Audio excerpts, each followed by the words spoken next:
আসসালামু আলাইকুম। ইসমত জাহান রেসিপিতে সবাইকে স্বাগতম।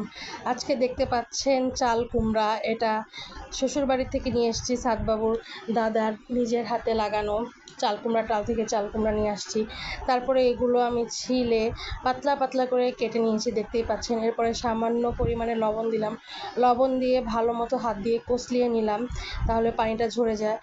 তারপরে এগুলো আমি ধুয়ে পানি ঝরাই নিলাম। এরপরে দুইটা বড় বড় তেজপাতা ফালি করে নিয়েছি। এরপরে আমি চুলাটি জ্বালিয়ে দিয়ে চুলার মধ্যে বড় একটা পেঁয়াজ কুচি, 5-6টার মতো কাঁচামরিচ কুচি, 5-6টা বড় রসুনের কোয়া, সব কিছু ভালো করে ভেজে নিচ্ছি।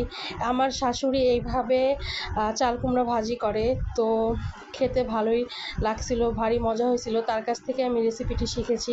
আজকে আমি ট্রাই করলাম যে দেখি পারি কি না। এই তো পেঁয়াজ মরিচ ব্রাউন কালার হওয়া পর্যন্ত অপেক্ষা করব। পেঁয়াজ মরিচগুলো ব্রাউন কালার হয়ে আসতেছে, এরপরে আমি এতে চাল কুমড়োগুলো ঢেলে দিব। এই দেখেন কি সুন্দর পাতলা পাতলা করে কেটে নিয়েছি। এরপরে এগুলো আমি এখানে ঢেলে দিচ্ছি। আসলে এই রেসিপিটা আমার শাশুড়ি করেছিল, তো আমার কাছে খুব মজা লাগছিল খেয়ে। তার কাছ থেকে এটা আমি শিখছি, আজকে নিজে নিজে ট্রাই করছি যে দেখি পারি কি না। ভালো করে পেঁয়াজ মরিচের সাথে আমি এগুলো মিশিয়ে নিচ্ছি।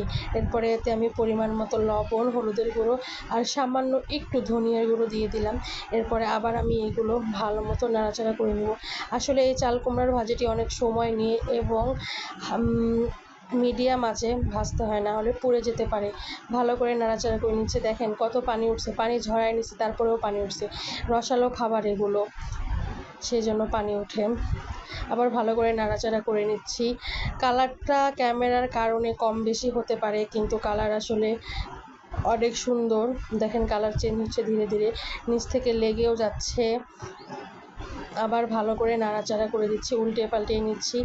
আর তেলের পরিমাণ একটু বেশি হয়ে গিয়েছিল, আর এই কুমড়া ভাজিতে বেশি তেল না দিলে আবার লেগে যায়, সেজন্য খুব বেশিও না খুব কমও না, স্বাভাবিকভাবে তেল দিতে হয়। দেখেন কালার চেঞ্জ হয়ে গেছে এবং কতটুকু হয়েছে না, দেখতে কি সুন্দর লাগছে, খেতেও ভারী মজা।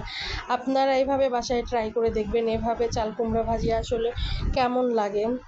তো চুলাটি আমি অফ করে দিয়েছি, এখন ঠান্ডা হওয়া পর্যন্ত অপেক্ষা করছি।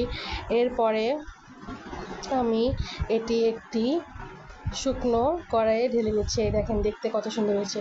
আল্লাহ হাফেজ।